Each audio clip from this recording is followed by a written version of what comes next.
Well, good evening, everyone, and thanks for bearing with us through a long day.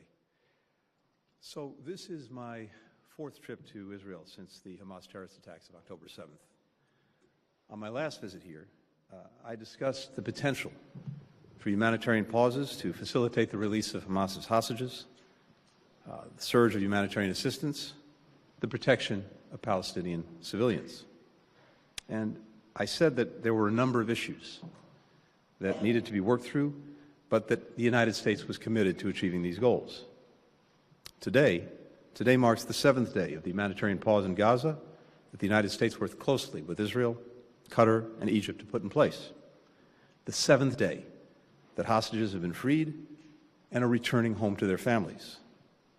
The seventh day that significantly more humanitarian assistance is getting into the people of Gaza who need it.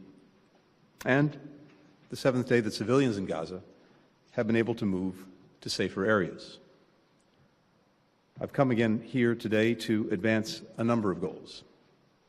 Our immediate focus is working with our partners to extend the pause so that we can continue to get more hostages out of Gaza and more assistance in.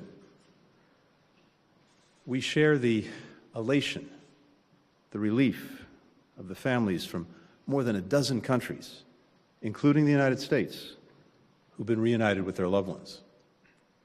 And yet, there are scores of family here in Israel, the United States, and around the world whose loved ones continue to be held captive and who are desperate to get them home safely. We will not stop working until we get every hostage back home with their families and loved ones. At the same time, we continue to surge humanitarian assistance to Palestinian civilians in Gaza. Together with the UN, our partners in the region, we have significantly increased the flow of food, water, medicine, fuel to power desalination plants, hospitals, and other critical infrastructure. Just over the past week, the mechanisms that we helped to negotiate and implement have more than doubled the number of trucks getting into Gaza. But this is still not enough to meet the needs of its people, which is why we continue to work urgently to get more aid in and to get it in faster. Sustaining and increasing the flow of humanitarian aid, in particular fuel, restocking stores with commercial goods, these are vital to the lives and livelihoods and well-being of men, women, and children. That's especially true for the most vulnerable parts of the population: children, the elderly, pregnant women, people with disabilities. And it's even more pressing as winter sets in, bringing with it a heightened risk of infectious disease outbreaks. The government of Israel agrees with the imperative of humanitarian assistance and the need to sustain it. Prime Minister Netanyahu also made clear that Israel intends to resume its military operations against Hamas when Hamas stops releasing hostages. As we've said from the outset, Israel has the right to do everything it can to ensure that the slaughter Hamas carried out on October 7th can never be repeated. Hamas cannot remain in control of Gaza. It cannot retain the capacity to repeat that carnage. That was only underscored by this morning's appalling terrorist attack on people waiting at a bus stop in Jerusalem, which killed 3 Israeli civilians and wounded at least 6 others, including 2 American citizens. Hamas has claimed responsibility for that attack. It called its perpetrators heroic. We mourn those killed, just as we mourn the loss of every innocent civilian life, Israeli or Palestinian. But as I've also said since I first came here after October 7th, the way Israel defends itself matters. It's imperative that Israel act in accordance with international humanitarian law and the laws of war, even when confronting a terrorist group that respects neither. In my meetings today with the Prime Minister and senior Israeli officials, I made clear that before Israel resumes major military operations, it must put in place humanitarian civilian protection plans that minimize further casualties of innocent Palestinians. That means taking more effective steps to protect the lives of civilians, including by clearly and precisely designating areas and places in southern and central Gaza where they can be safe and out of the line of fire. It means avoiding further significant displacement of civilians inside of Gaza. It means avoiding damage to life-critical infrastructure, like hospitals, like power stations, like water facilities. And it means giving civilians who've been displaced to southern Gaza the choice to return to the north as soon as conditions permit. There must be no enduring internal displacement. All of this can be done in a manner that still enables Israel to achieve its objectives. Of course, we know that every one of these elements is made more complicated by the fact that Hamas intentionally embeds itself with civilians, within and below hospitals, schools, apartment buildings, refugee camps. But Israel has one of the most sophisticated militaries in the world. It is capable of neutralizing the threat posed by Hamas while minimizing harm to innocent men, women, and children. And it has an obligation to do so.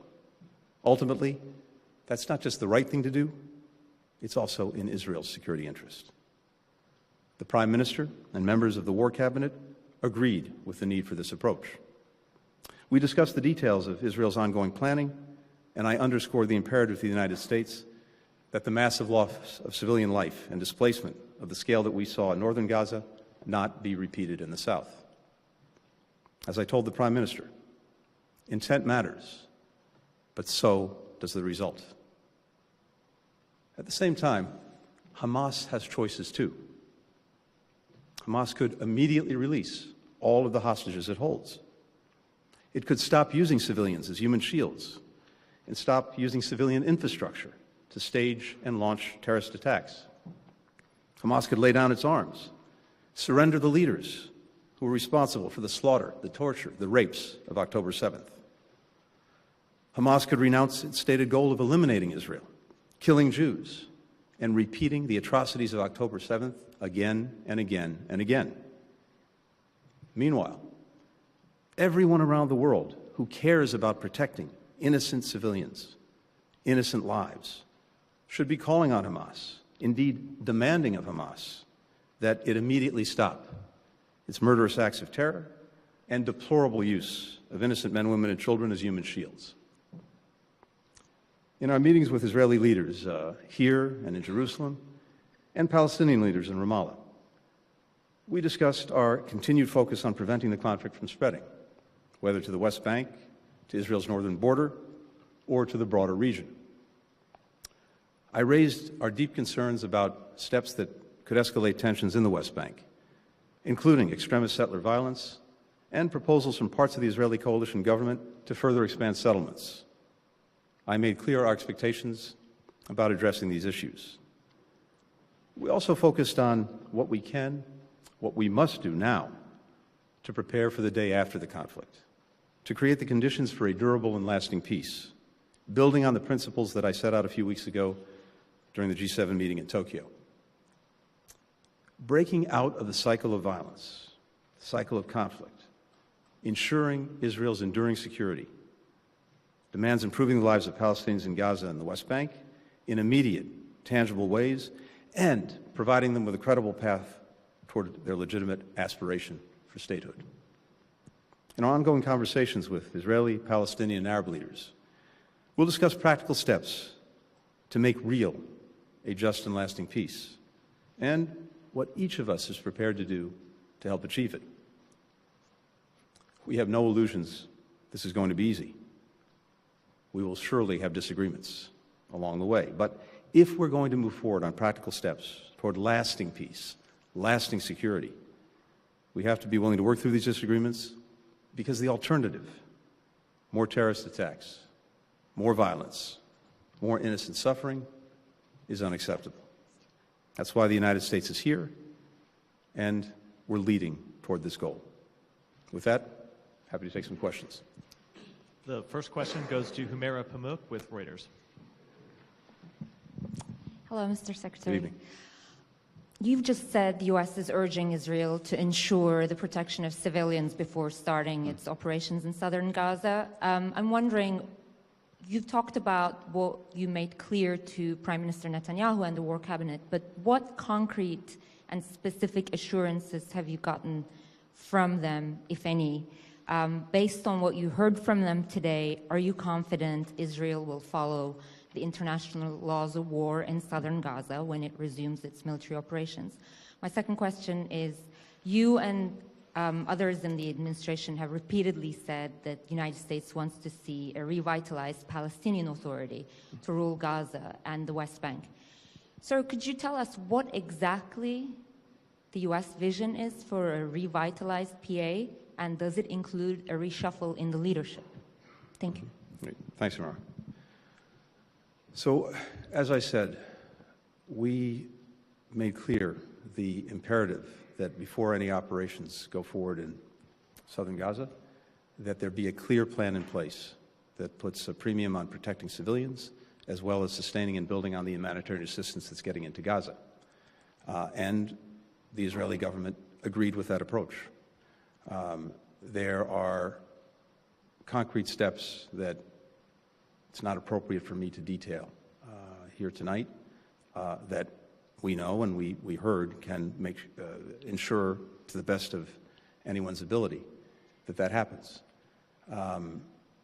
It's obviously challenging given the particular conditions that Israel has to deal with in getting to Hamas and making sure again that it can't represent the threat that it posed on October 7th.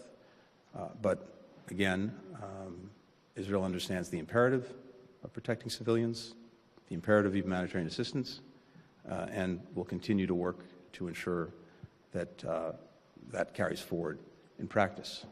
And again, as I said to the Prime Minister, to the War Cabinet, intent is obviously where you start, and it's vitally important. And I'm very confident in the intent, but results, of course, are fundamentally what matters.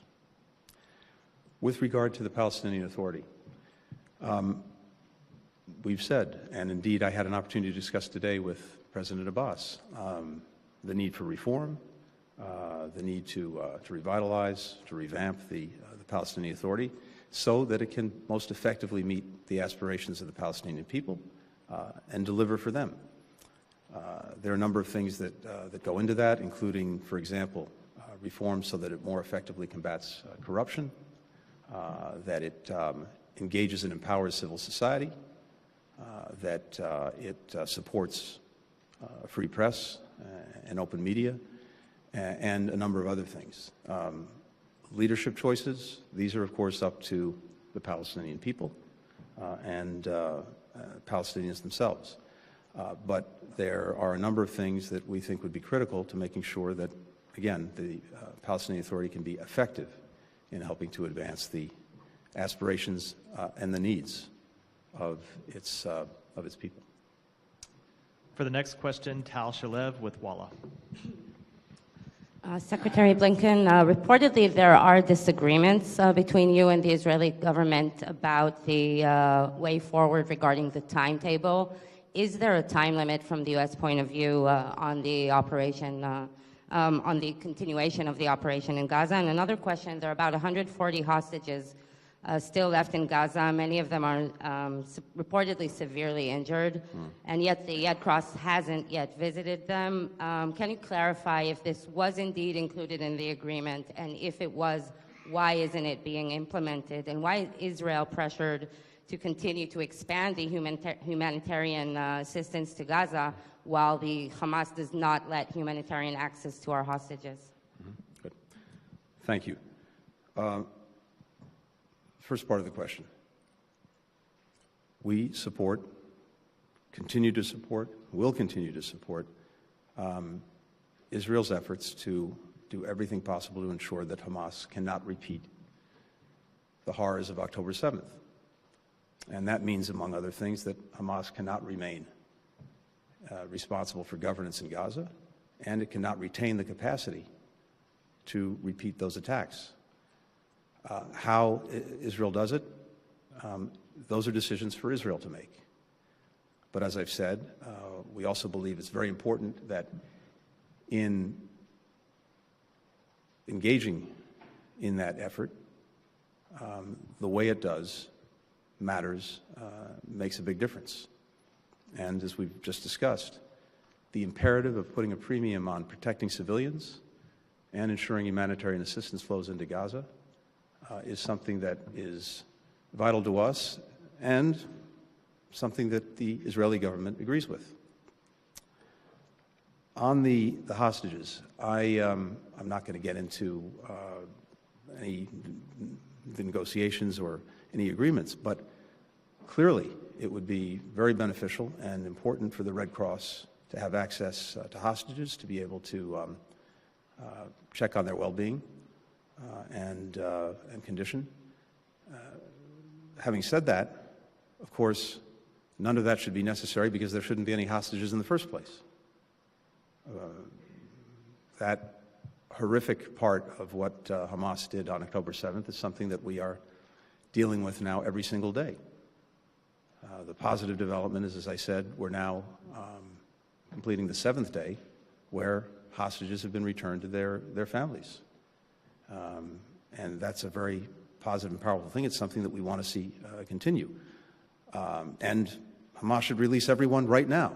But in the absence of doing that, and as this process, I hope, continues, yes, it would be very good for the Red Cross to have access and to see them. The question of humanitarian assistance is something fully apart from Hamas or the hostages, because this is about innocent men, women, and children in Gaza, not Hamas, who desperately need the aid, who desperately need the help. Conditions in Gaza are very, very, very difficult and severe. And the need for the most basic things, for food, for water, for medicine, for fuel to make sure that people can have clean water, they can have sewage systems that work. That's absolutely essential and imperative. And as I said earlier, particularly as we head into winter, we're already seeing the potential for disease outbreaks because, for example, of a lack of potable drinking water. So this is an imperative. It's an imperative because it's the right thing to do. It's an imperative because it's the necessary thing to do. And again, I come away convinced from my discussions with the Israeli government that they fully not only understand that, but believe that and will act on it. Vivian Salama with the Wall Street Journal. Thank you, Mr. Secretary. I know it's been a long day, so apologies for the bundle of questions. Hamas is believed to have released the vast number of women and children that were in its captivity. So what assurances, if any, do you have that Hamas might be open to releasing male hostages? And on the flip side of that, is Israel prepared to agree to the conditions set out by Hamas on that?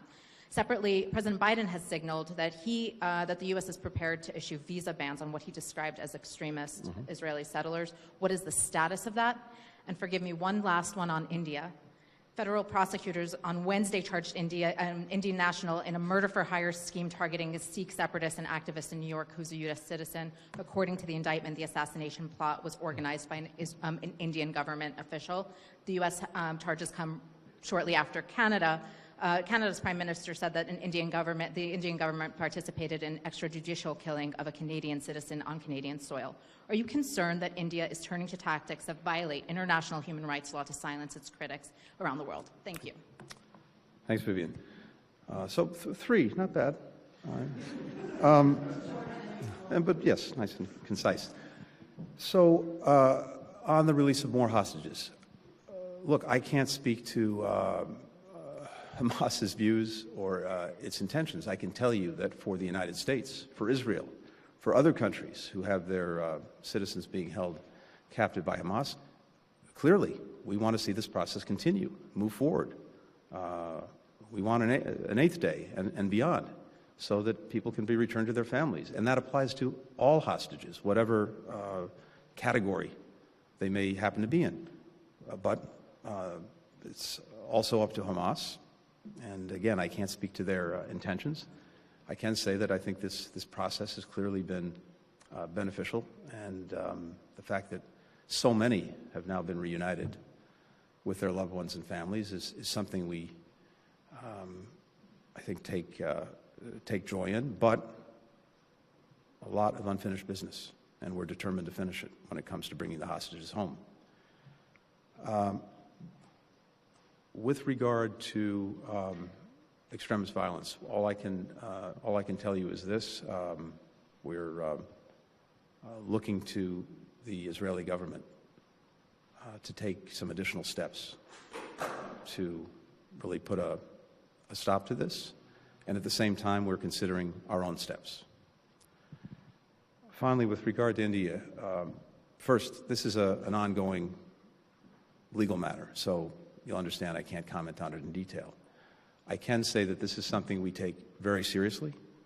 A number of us have raised this directly with the Indian government in past weeks. The government announced today that it was conducting an investigation, and that's good and appropriate, and we look forward to seeing the results. And the final question goes to Qassem Al-Khatib with Al-Sharq. Good evening, Mr. Secretary. This is Qassem Khatib from Al-Sharq News. My questions, lots of discussion are going on with so-called revamp the Palestinian Authority leadership. Do you consider that via free, fair election in Gaza, Jerusalem, and West Bank? So, first, as a matter of basic principle, we support free and fair elections around the world, including, of course, for Palestinians. They should have a right to choose their own leaders, and the way to do it is through free and fair elections. But that has to be a process, and it's something that we need to be talking about as we move from the conflict to, as we've been calling it, the day after, looking at what needs to happen in Gaza, as well as the West Bank, but starting in Gaza, particularly with regard to things like governance, like security, like rebuilding. And part of that discussion needs to be about elections. But again, it's a process, and it's something that work needs to go into in the time ahead. I'm sorry, I couldn't hear you. So again, we're focused right now on Gaza and what we need to see happen in Gaza to make sure that there is governance that is different from what it has right now, which is Hamas, that it has security, that it has rebuilding. All of those things are what we're focused on and need to be focused on. And as part of that discussion, we'll obviously look at the question of elections and when and how Palestinians are able to choose their leaders. Thank you. Thank you. Thanks, everyone. Have a good evening.